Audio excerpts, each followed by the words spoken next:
Les doutes dans la foi. Cheikh Mohammed ibn Saleh al-Uthaymin. بسم الله الرحمن الرحيم الحمد لله الصلاة والسلام على نبينا محمد وعلى آله وأصحابه أجمعين أما بعد.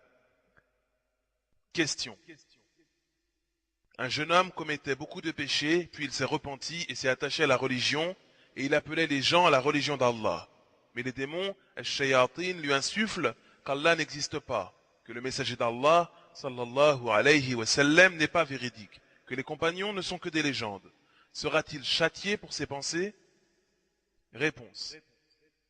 Ces insufflations, qu'Allah te fasse miséricorde, proviennent du diable. Elles proviennent de Shaitan.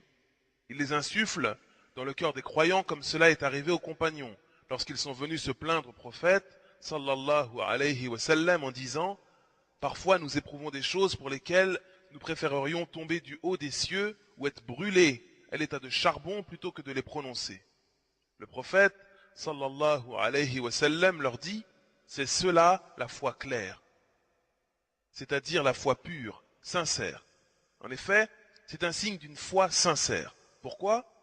Car lorsque le diable voit que l'homme se dirige vers la vérité, il veut l'en détourner par tous les moyens. Et si cet homme était déjà égaré, cela lui suffirait, et le diable, Shaitan, ne viendrait pas à lui et ne lui insufflerait aucun doute, car le cœur de cet homme serait déjà rempli de ténèbres. Pour se débarrasser de ces doutes, il faut appliquer la parole du prophète. Si l'un d'entre vous ressent cela, qu'il cherche protection auprès d'Allah et qu'il cesse d'y penser. Si l'un d'entre vous ressent cela, qu'il cherche protection auprès d'Allah et qu'il cesse d'y penser. Il cherche protection auprès d'Allah en disant « A'udhu billahi minash shaytanir rajim » Je cherche protection auprès d'Allah contre Satan le lapidé. Et qu'il cesse d'y penser, en enlevant cette réflexion de son esprit de manière définitive. Question. Pourquoi ces doutes sont-ils très répandus chez les femmes? Réponse.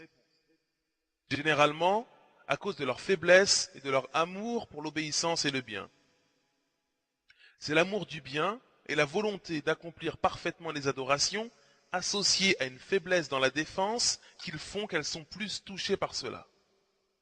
Mais cela atteint également beaucoup de jeunes garçons investis dans leur religion. La cause est la même, la force de l'amour pour le bien et la faiblesse de la défense. On a rapporté à Ibn Abbas ou Ibn Mas'ud, radiyallahu anhuma, que les Juifs disaient « Nous ne sommes pas atteints par les chuchotements du diable dans la prière, nos cœurs sont concentrés. » Il répondit « Ils ont dit vrai. Que ferait le diable avec un cœur en ruine? Que ferait le diable avec un cœur en ruine? C'est-à-dire que les cœurs des Juifs sont en ruine et que leurs adorations sont inutiles. C'est pour cela que le diable, Shaitan, ne les tente pas, car il ne veut pas d'eux, étant donné qu'ils sont déjà égarés. Mais le diable vient vers la citadelle gardée, remplie de foi, afin de la détruire et la réduire à l'état de ruine. Il essaie d'insuffler le doute dans le cœur du croyant sincère, dans le cœur de celui qui se tourne vers Allah, afin de lui obstruer le chemin. Ainsi, que celui qui est sujet à ces doutes se réjouisse, car il n'est mis à l'épreuve qu'en raison de la force de sa foi. Et le diable ne veut qu'affaiblir cette force. C'est pourquoi le croyant doit utiliser le remède décrit par le prophète sallallahu alayhi wa sallam, sinon le diable le détruira totalement. Question. Pourriez-vous nous décrire la manière dont se manifestent ces doutes? Réponse. Cela se manifeste avant tout par des doutes dans la certitude, qui peuvent parfois conduire à l'apostasie et au rejet. Devant l'intensité de ces doutes, l'homme peut arriver à renier, à mentir et à dire « quel est ce mal ?» D'autres encore, comme cet ignorant qui a dit à cet autre d'arrêter la prière, de laisser les ablutions afin de retrouver la certitude. Et cela est très grave. Cela se manifeste aussi dans le divorce. Ces doutes du diable provoquent des angoisses. Et l'homme se dit « si je divorce, je serai en paix ». Ce qui est une erreur. Ce n'est pas correct. Aussi dans les ablutions, lorsque l'homme doute qu'il ait eu un vent ou non, il se dit « je vais le faire, ainsi je serai sûr », ce qui est une erreur. Le prophète, sallallahu alayhi wa sallam, a ordonné à celui qui doutait à ce sujet de ne pas sortir de la prière tant qu'il n'avait pas entendu ou senti quelque chose. Et il n'a pas dit que celui qui doutait devait refaire les ablutions afin d'être sûr. Les manifestations de ces doutes sont très nombreuses, et elles sont source d'angoisse, de fatigue, et elles peuvent amener au divorce. Bien que l'avis le plus authentique sur cette question est que celui qui est atteint par ces insufflations diaboliques, au point qu'il en arrive à divorcer, son divorce n'est pas valide. Car le prophète, sallallahu alayhi wa sallam, a dit « Pas de divorce lorsqu'on ne sait pas ce que l'on dit. » Pas de divorce lorsqu'on ne sait pas ce que l'on dit. De même pour celui qui est ensorcelé, son divorce n'est pas valide, car il ne sait pas ce qu'il dit. De même pour celui qui est très en colère, qui ne sait plus ce qu'il dit et ne se contrôle plus, son divorce n'est pas valide. Question. L'homme est-il jugé pour les doutes insufflés par le diable qu'il peut parfois ressentir? Réponse. L'homme n'est pas jugé pour les doutes qu'il peut éprouver en lui, car ils viennent du diable. Et le prophète, sallallahu alayhi wa sallam, nous a informé que cela était une preuve de foi claire. Lorsque cela arrive, il doit chercher protection auprès d'Allah contre le diable et ne pas s'y attarder. Il ne doit pas chercher plus loin, car cela peut lui causer du tort. L'homme doit être fort, ferme dans sa foi et ne pas être ébranlé par ses doutes. Et Allah est plus savant. Question. Je n'ai rien fait qui mette Allah en colère. Je préserve les droits d'Allah. Je prie, je jeûne, mais ce qui me fait souffrir, c'est que depuis que je suis arrivé à la Mecque, le diable est avec moi à tout moment, même dans ma prière.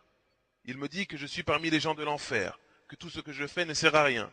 Il m'embrouille dans ma récitation dans la prière. Et lorsque j'ouvre le Coran et que je lis un verset qui évoque le châtiment, j'ai l'impression que c'est moi qui suis châtié. Indiquez-moi quelle est la voie authentique pour sortir de cela, qu'Allah vous récompense par un bien. Réponse. Allah nous dit إن الشيطان لكم عدو فاتخذوه عدوا إنما يدعو حزبه ليكونوا من أصحاب السعير. Le diable est pour vous un ennemi, prenez-le donc pour ennemi. Il ne fait qu'appeler ses partisans afin qu'ils soient des gens de la fournaise. Le diable a insufflé ses doutes à Adam et à son épouse Hawa, Adam et Ève. Et il les a fait sortir du paradis. Et il ne cesse d'insuffler ses doutes aux enfants de Adam, aux êtres humains. Il ne cesse d'insuffler ses doutes aux êtres humains afin de les faire sortir de la lumière vers les ténèbres, de les détourner du chemin droit vers le chemin de la perte. Le remède aux doutes que tu ressens est que tu cherches protection auprès d'Allah contre le diable, le shaitan, et que tu n'y prêtes jamais attention. Si tu fais cela, Allah enlèvera le mal dont tu souffres. Nombreux sont les gens à qui cela arrive en raison de la force de leur foi. Le diable multiplie ses efforts afin d'affaiblir et réduire à néant cette foi. Et si la foi est faible, le diable n'y prête pas attention. Car cet homme est perdu, cet homme est déjà égaré. C'est pour cela qu'on a rapporté à Ibn Abbas ou Ibn Mas'ud, radiyallahu anhuma, que les Juifs disaient « Nous ne sommes pas atteints par les chuchotements du diable dans la prière. Nous ne sommes pas atteints par les insufflations de Shaitan. » C'est-à-dire qu'ils n'étaient pas déconcentrés. Il répondit, ils ont dit vrai. Que ferait le diable avec un cœur en ruine? Que ferait le diable avec un cœur en ruine? C'est-à-dire que les cœurs des Juifs sont en ruine et que le diable ne prête attention qu'aux cœurs qui sont emplis de la lumière d'Allah, de la science authentique, afin d'éteindre cette lumière. Ce que tu ressens n'est que la force de la foi et le diable veut la détruire en toi. Nous demandons à Allah qu'il te préserve. Patiente, détourne-toi de ces doutes et cherche protection auprès d'Allah contre le diable.